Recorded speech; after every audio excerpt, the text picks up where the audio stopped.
Hi, guys, and welcome back to yet another episode of the Business Unboxed podcast with your host Kelly and co host Corey. As you would have seen from the title of this episode, we are going to be talking and kind of covering off some of the most commonly asked questions when people are considering going into business. So, luckily for all of you guys, we do have Corey's expertise here. He started a couple of businesses, and so we're going to use a lot of his knowledge today in this episode to get some information for you guys so that if you are looking at starting a business in the not so distant future, you might have a little bit more knowledge on how to set it up properly and what you might need. So, let's just get straight into it. The first question is going to be about websites. What website platform should I have, or should I even have a website? Some people like to think about maybe getting away with not having one. So, yeah, Corey, what are your thoughts on the different website platforms, what people should use, and if do all businesses need a website? Yeah, good question. So I think the question, I think in most cases, businesses need to have a website purely for the fact that it's usually the one place that gives a business some credibility and trust. Because Yeah. most people understand that a business costs some sort of money to set up. It Mm-hmm. takes time. There's obviously resources, there's copy, there's images if you've got a good website done. So the fact that a business has gone to the stage of actually implementing one, whether they've done it themselves or paid for one, it gives it some sort of credibility. It gives it a source. It gives the person a source of information. Even if the information Yeah. might not be, accurate or correct, there's still a source there. Um, I do know someone that had a very successful kind of coaching business that didn't have a website. He had nothing. He just did it all through social Oh. media, which you can do. Um, I did a organic Facebook marketing course a couple of years ago, and I've secured clients just by having conversations on social media, and they never seen a website that I had. So there's different Mm-hmm. ways to do business without one, but I think having one gives you some credibility. Um, yeah. So, as for the different platforms, that's kind of going to be dependent on the type of business that they have, right? So, you've got like your big ones Mm, like Shopify.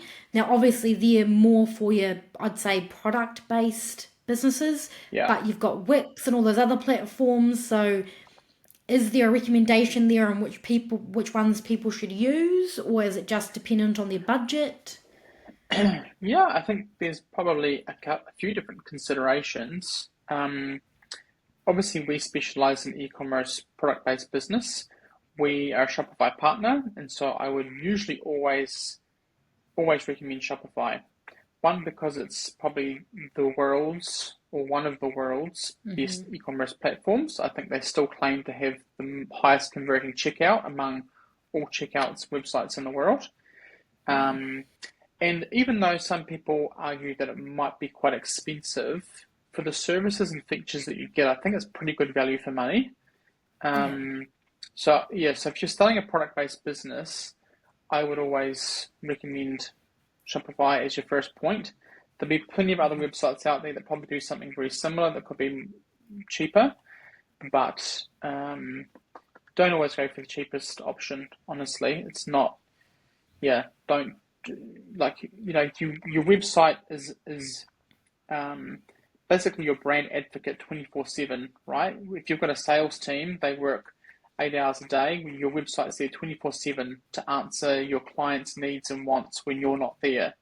So it's one of the most important resources for a business is having a good website. Don't skimp on setting it up.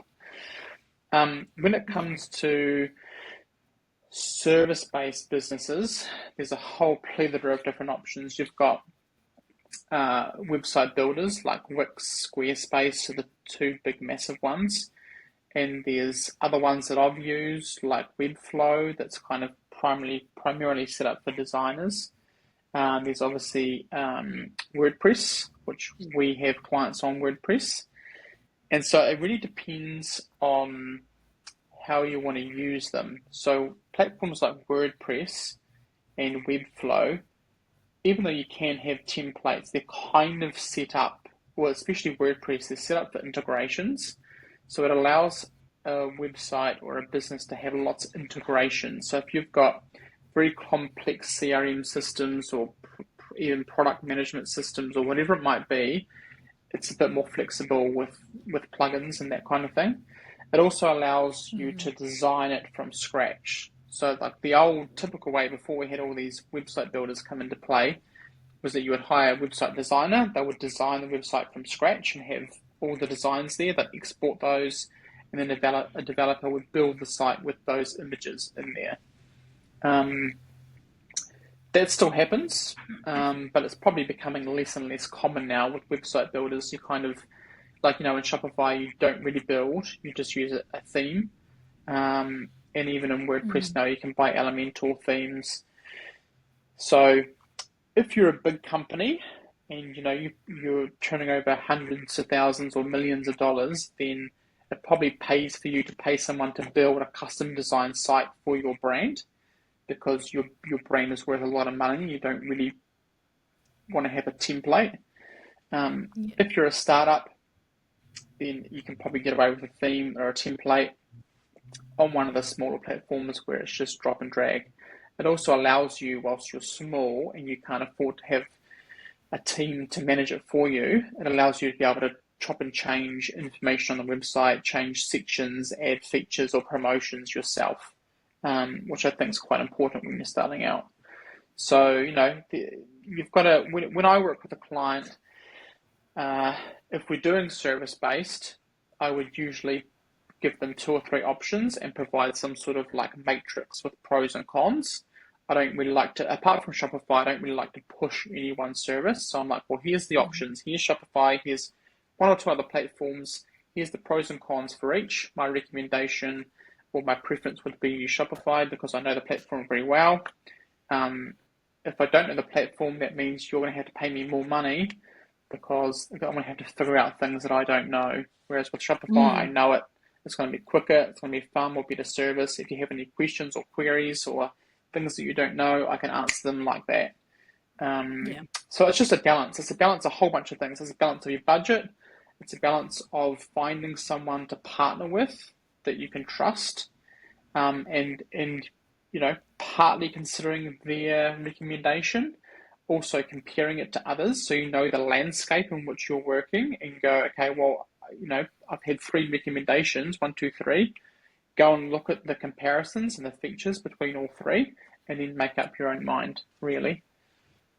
And I can attest to Shopify. So, as you guys know, I have talked about starting a business and I have been quietly planning it for a wee bit, and I quietly continue to plan it.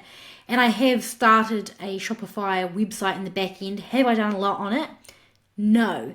But I have dabbled around in the app, so I can attest to there being a lot of different apps that you can download that give you a lot of functionality. So even if you are service-based or not necessarily directly product-based, Shopify has digital products that you like. They have buttons and functions that allow you to sell digital products, which are getting bigger and bigger every day, essentially.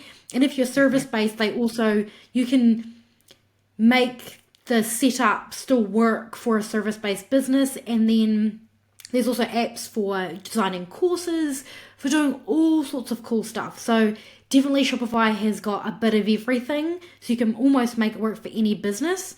But like Corey said, there are other options out there that might be cheaper or they might be a bit more simple if you are looking for that. But I can also attest to how easy Shopify is for me, a non-back-end designery person, to kind of get in there and play around and add things. And it's really easy to add products, and you can put your colours in there and design things, and there's lots of templates and apps. So I definitely like Shopify as well, but I will be able to give more feedback when eventually, hopefully, my business goes live, hopefully not too far away, and then we can see how it really works for a service-based business, because that's primarily what I'll be doing.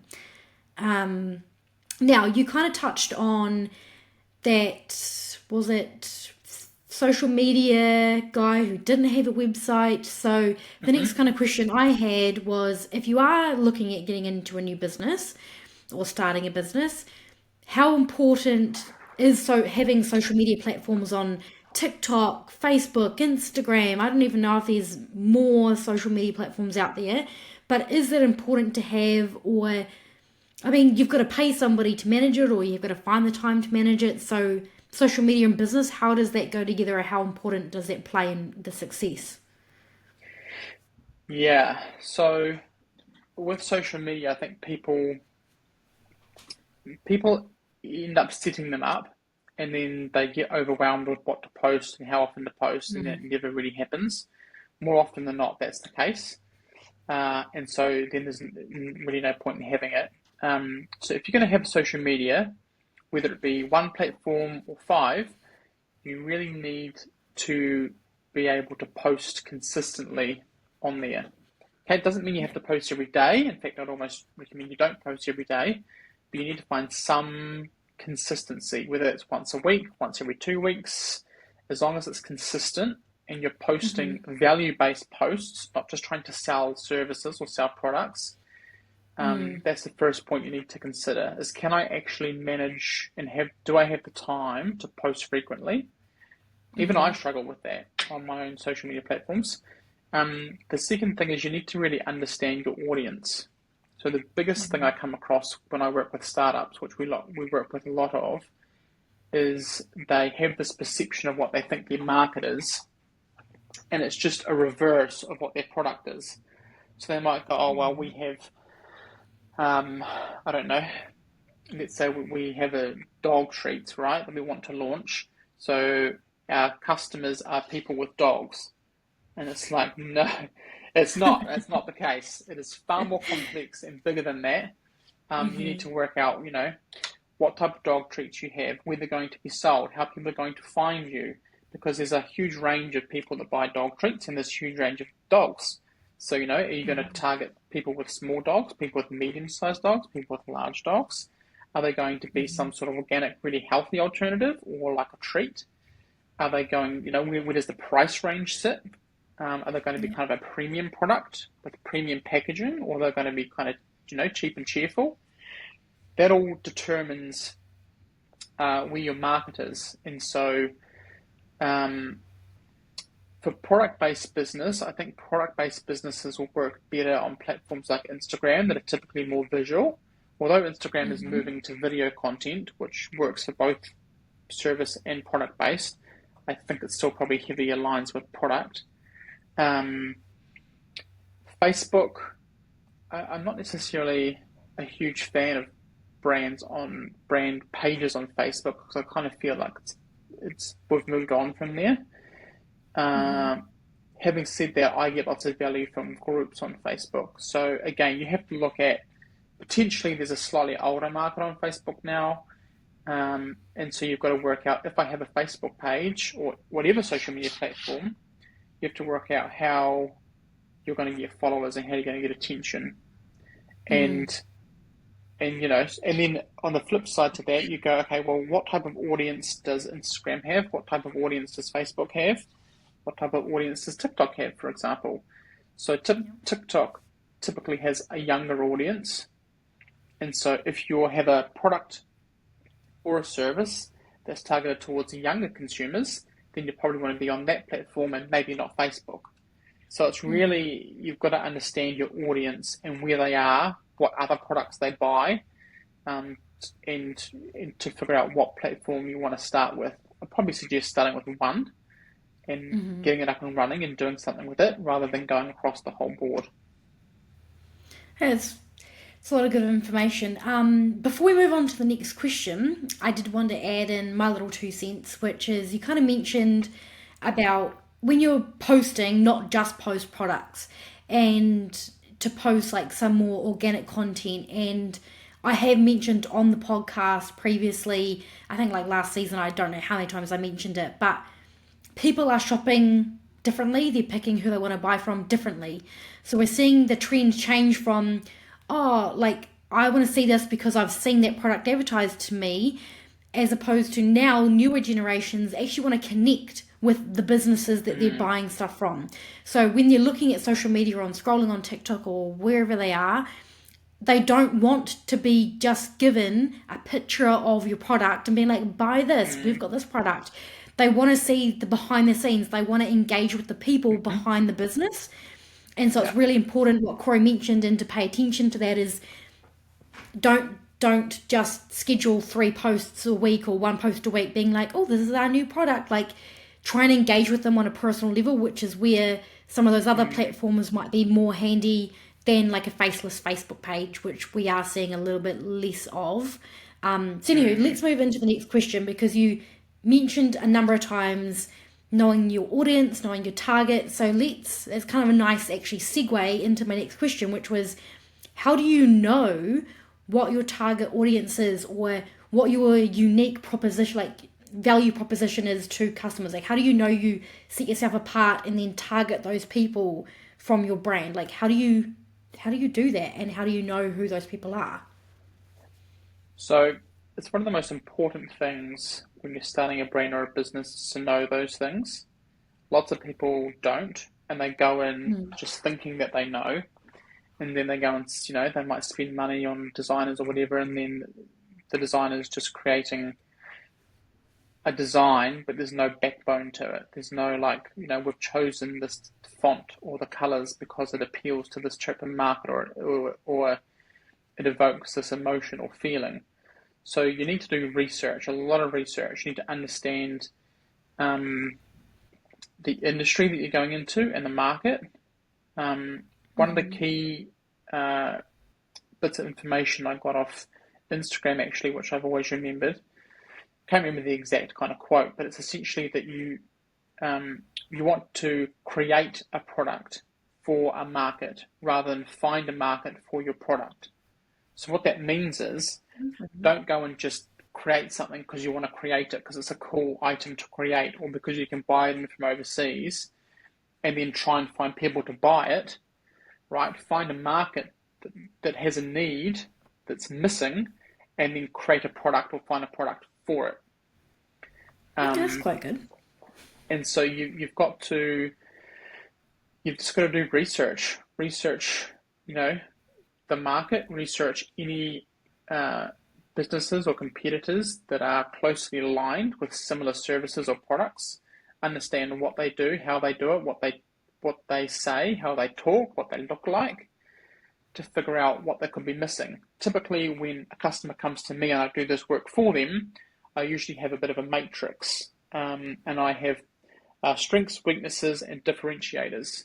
So I kind of take a bit of the SWOT analysis and to simplify it, and I go, well, here's 5 people that I think are doing something similar to what you're wanting to do.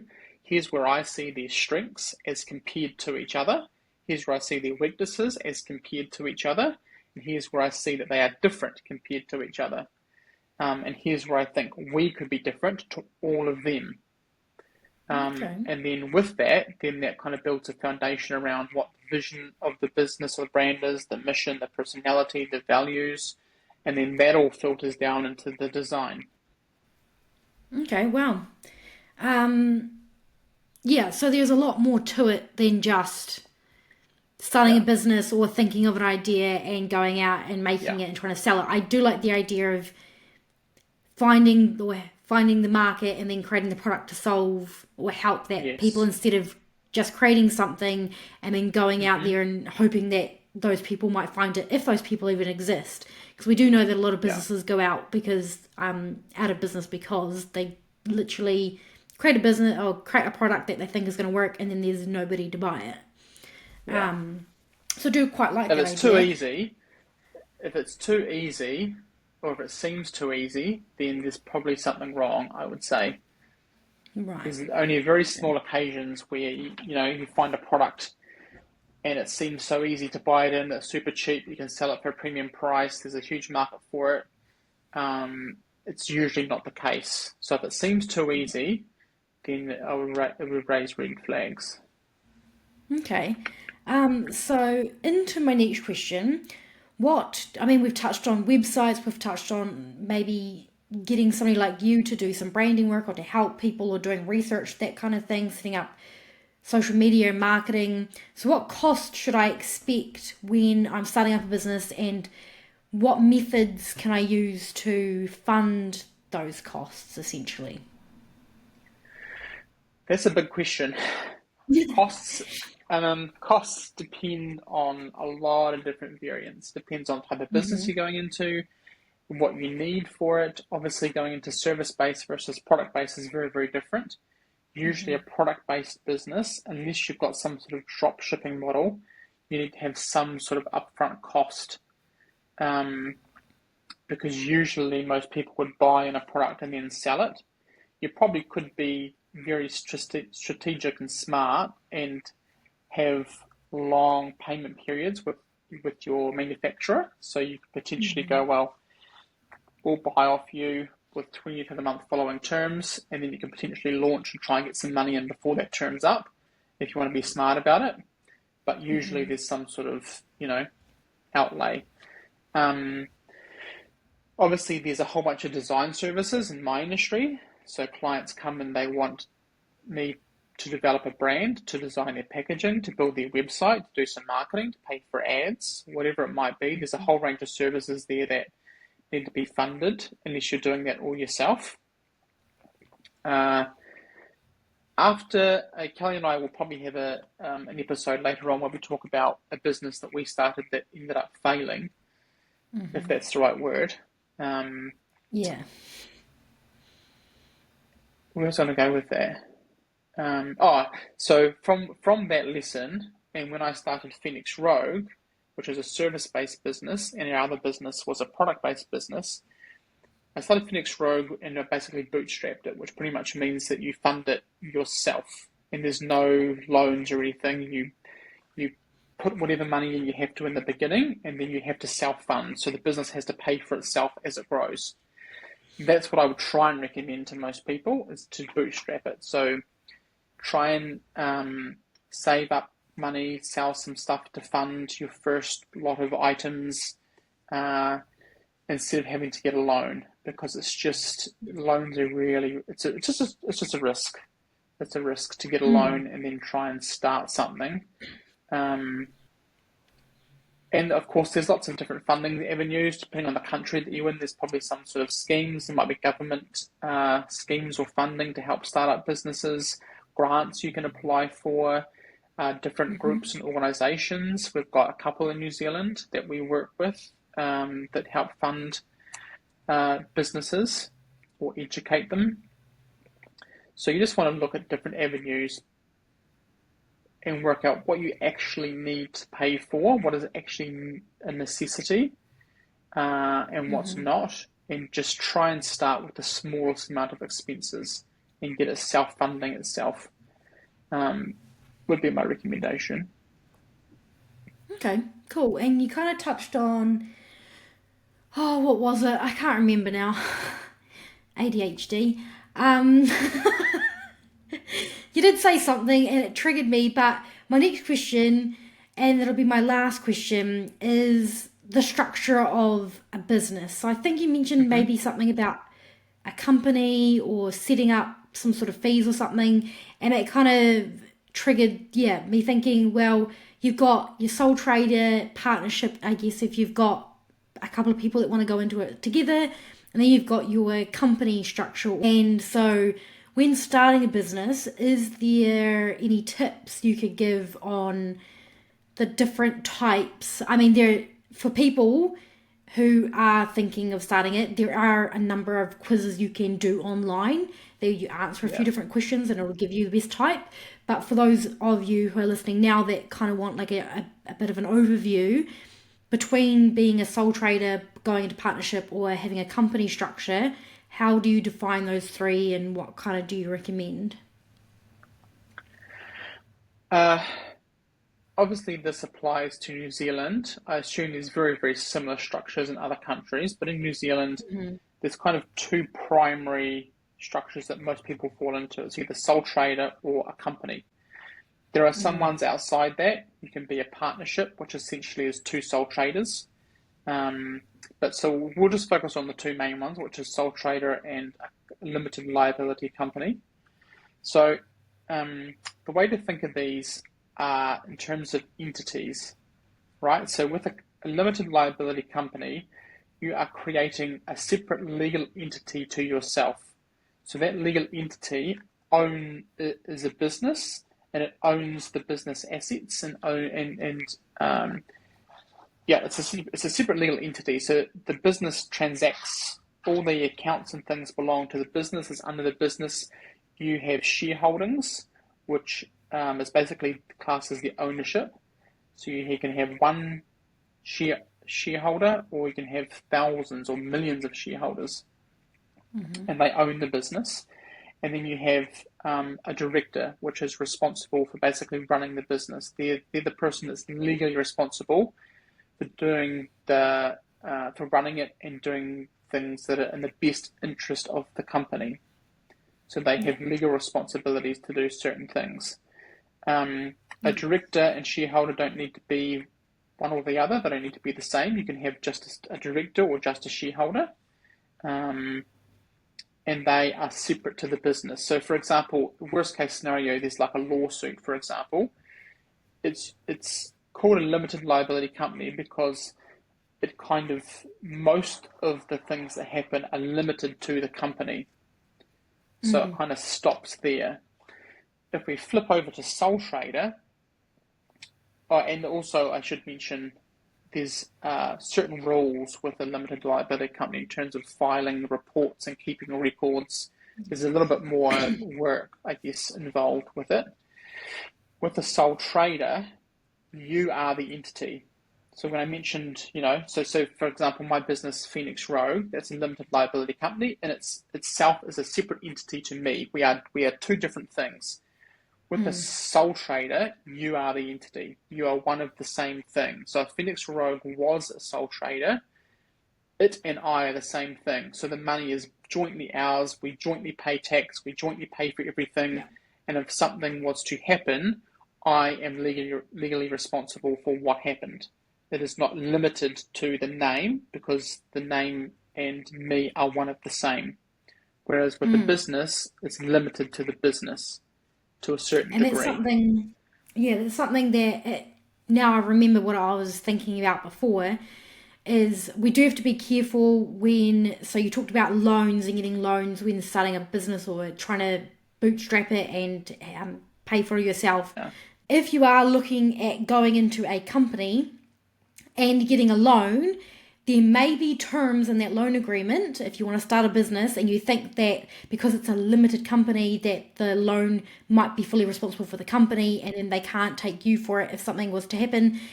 You might want to check that out with your loan provider beforehand, because a number of business loans can then come back on shareholder or the owner of that company.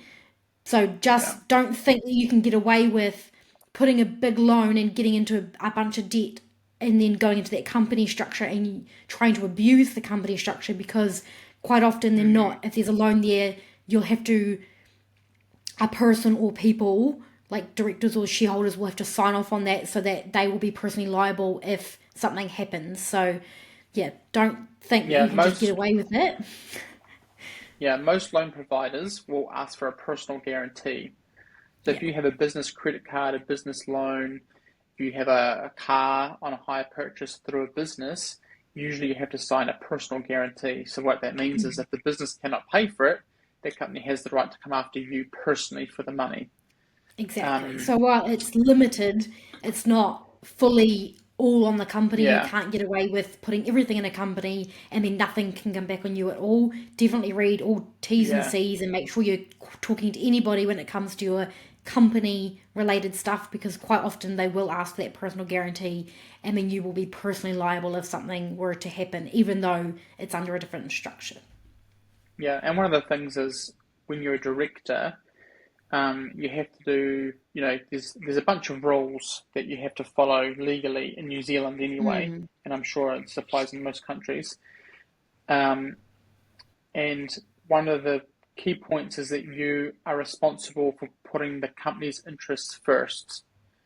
Yes. So, if someone happens to look into your business or it gets into some trouble, and it can be proven that you as the director made some decisions that didn't put the company first, i.e. you took too much money out, which left the company unable to pay its debts, for example, that that could be cause for them to come after you personally because you haven't done your duty as a director. So there is a lot of rules and regulations around paying out to your shareholders and directors and the rules that they need to follow, and like Corey said, making sure that their best interest is the company and not personal gains, essentially. If you might be a director and a shareholder in one, because it can be the same, but there's a lot of directors that are not shareholders and a lot of shareholders that are not directors. I mean, if you buy anything on Sharesies, you're probably not a director, but you are a shareholder. Fun fact, even though you might only own $20, $30 in a business, technically you're a shareholder. So that's how that kind of works. And then And so you touched I on guess just to, oh, sorry, carry on. And then you touched on the sole trader. So then the partnership, which is kind of the most probably unlikely one, but that is essentially if you're like two sole traders going together, essentially is what that is, because you're still treated as two individuals, and so everything flows through you, like Corey explained, where it's on you. You're the same as the entity, but there's two of you going in together, so there's a little bit more work normally involved in partnerships. But it's essentially like two people sole trader together. And so just to summarize, so a company has more legal obligations for you to fulfill. It's more stricter, but there's some, I guess, some level of protection because it's a limited liability company, like limited liability. Versus sole trader is you are the business. So if you're deciding which one to go for, you really need to consider how much risk's involved with your industry. If it's a semi-risky industry, or if you want to build the business to potentially have employees in the future, then you probably want to opt for a company structure. That's just my personal opinion. That's not advice.